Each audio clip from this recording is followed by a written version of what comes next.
tanghalian mga idol, nagluto muna ako ng isda.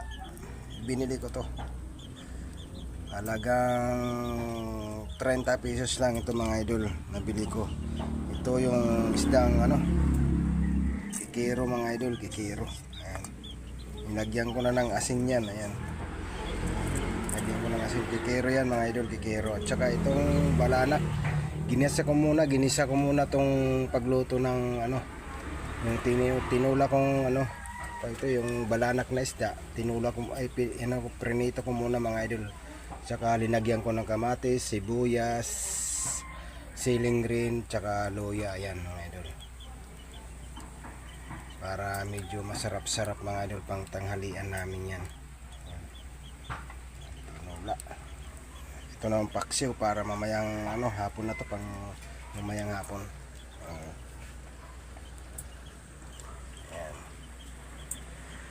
At saka ito naman yung kanin namin mga idol.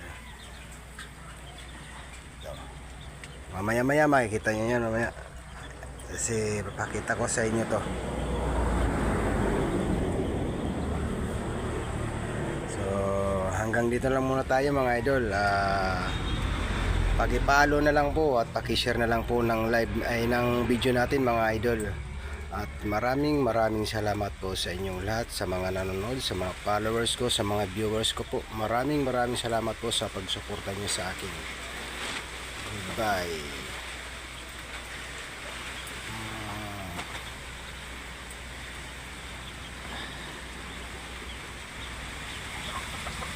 At dito na lang tayo mga idol. Maraming salamat po. Shout out for watching.